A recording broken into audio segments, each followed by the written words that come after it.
Hello friends, ഇന്ന് വന്നേക്കാൻ നമുക്കൊരു Xpulse വന്നേക്കുന്നത്. എക്സ്പൾസിന് ഫ്യൂൽ പമ്പ് കമ്പനിയുടെ വന്നേക്കുവാണ്. ഓൾറെഡി നമ്മൾ ഫ്യൂൽ പമ്പിൽ അയച്ചെടുത്തിട്ടുണ്ട്. നമ്മുടെ ഫ്യൂൽ പമ്പ് പറയുമ്പോൾ നമ്മളതാണ് എക്സ്പൾസ് ഇരിക്കുന്നത്. അപ്പോൾ അതിൻ്റെ ഫ്യൂൽ പമ്പാണ് കംപ്ലൈൻറ്റ് പറഞ്ഞേക്കുന്നത്. അപ്പോൾ ഇതിൻ്റെ മോട്ടർ മാറാൻ വേണ്ടിയാണ്. മോട്ടർ നമ്മൾ സാധനം വന്നിട്ടുണ്ട്, ഇവിടെ അയക്കാൻ വന്നിട്ടുണ്ട്.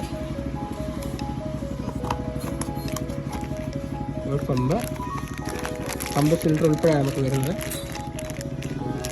ഓയിൽ പാർട്സ് തന്നെയാണ് നമുക്ക് പക്ഷേ നമ്മൾ അയച്ചപ്പോൾ എന്താ പറയുക, ഫിൽറ്ററാണിത്. ഫ്യൂൽ പമ്പിൻ്റെ ഫിൽറ്ററാണ്. ഫിൽറ്റർ ഫുള്ള് കരടാണ്, ഫുള്ള് അഴുക്ക് കയറി അടഞ്ഞിരിക്കുകയാണ്. ഇതുമാതിരി ഒരു കംപ്ലൈൻ്റ് ആവാൻ തന്നെ. അപ്പോൾ ഫ്രണ്ട്സ്, നമുക്ക് എക്സ്പൾസിൽ ഫ്യൂൽ പമ്പ് നമ്മൾ അയച്ചപ്പോൾ കണ്ട അവസ്ഥ പറയുമ്പോൾ ഇതാണ് ഫ്യൂൽ പമ്പിൻ്റെ ഫിൽറ്റർ. നല്ല കരടുണ്ട്, നല്ല അഴുക്ക് കയറി ബ്ലോക്ക് ആയിരിക്കുകയാണ്. അത് നമ്മൾ പുതിയ ഫിൽറ്റർ പറയുന്നതാണ്. ഇതാ വ്യത്യാസം. പഴയ ഫിൽറ്ററും പുതിയ ഫിൽറ്ററിൻ്റെ വ്യത്യാസം ഇതാണ്.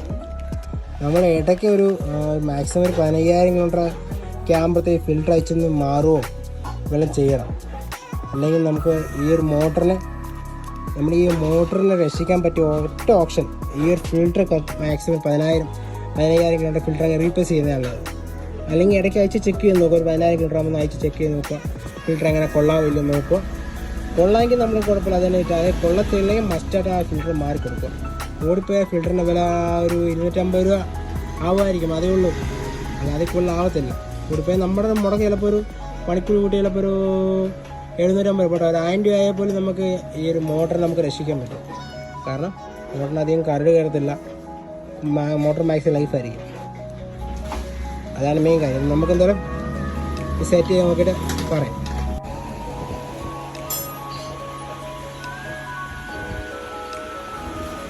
അപ്പോൾ ഫ്രണ്ട്സ്, നമ്മുടെ എക്സ്പൾസിൻ്റെ ഫ്യൂൽ പമ്പ് എല്ലാം നമ്മൾ മോട്ടറിനെ മാറി സെറ്റാക്കി നമ്മൾ സെറ്റ് ചെയ്യാൻ പോവാണ്. വണ്ടി നമുക്ക് കാണിക്കാം. ഇത് നമ്മുടെ എക്സ്പൾസ്. അപ്പോൾ ഇതിൻ്റെ ഫ്യൂൽ പമ്പാണ് നമ്മൾ സെറ്റ് ചെയ്യുന്നത്. നമ്മൾ ടാങ്ക് ഫിറ്റ് ചെയ്തിട്ട് നമുക്ക് എങ്ങനെ പവർ ഉണ്ടെന്ന് നോക്കാം. അപ്പം സെറ്റ് ചെയ്ത് നോക്കാം.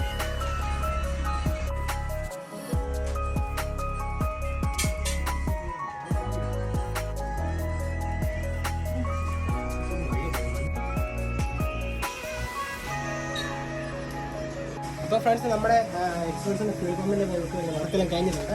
നമുക്ക് സ്റ്റാർട്ട് ചെയ്ത് നോക്കാം, എങ്ങനെയാണെന്ന് നോക്കാം. നമുക്ക് സ്റ്റാർട്ട് ചെയ്യാൻ പോവാണ്. ചാവി ഓണാക്കി, കിൽസിറ്റ് ഓണാക്കി, പമ്പ് ഒക്കെ വർക്കിംഗ് ആണ്. നമുക്ക് സ്റ്റാർട്ട് ചെയ്ത് നോക്കാം. ഒറ്റയടിക്ക് വണ്ടി സ്റ്റാർട്ടിങ് ആണ്, പക്കയാണ്.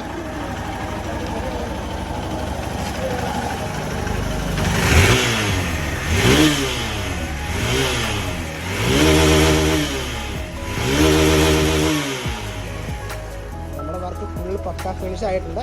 നമ്മൾ ടെസ്റ്റ് ഡ്രൈവ് ഒന്ന് അടിച്ച് നോക്കണം. ഓടിച്ചിട്ട് ബാക്കി റിവ്യൂ പറയാം.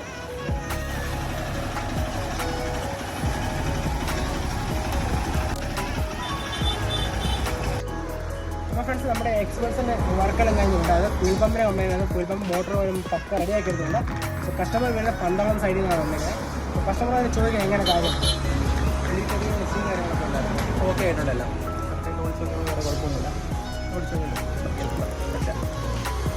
അപ്പോൾ നമ്മൾ വർക്ക് ഇഷ്ടപ്പെട്ടെങ്കിൽ മസ്റ്റായിട്ട് ഫ്രണ്ട്സിന് ഷെയർ കൊടുത്തേക്കുക. അപ്പോൾ എക്സ്പൾസിലുള്ള മഷന്മാരൊന്നും വിഷമിക്കാനില്ല.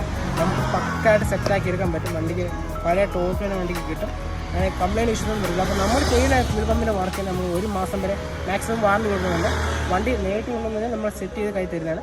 അല്ലാത്ത പക്ഷം നമ്മൾ ഫ്യൂൽ പമ്പ് അയച്ച് തരുവാണെങ്കിൽ നമ്മൾ അയച്ച് മോട്ടർ റിപ്പയർ ചെയ്ത് മാറ്റി ചെക്ക് ചെയ്ത് നോക്കി നമ്മൾ അയച്ചു തരുന്നതാണ്. അപ്പോൾ കൂടുതൽ നമ്മുടെ ഷോപ്പിൽ വന്ന് ചെയ്യുന്ന വർക്കിനാണ് കൂടുതൽ നമുക്ക് 1 മാസം വാറണ്ടി നമുക്ക് തരുന്നത്. അപ്പം എന്തിനുണ്ടെങ്കിൽ ഫ്രണ്ട്സ് ഷെയർ ചെയ്യുക. മസ്റ്റായിട്ട് അടുത്ത വീഡിയോസ് കാണുക. ഒന്ന് സപ്പോർട്ട് ചെയ്തേക്കുക. അടുത്ത വീഡിയോ കാണാം.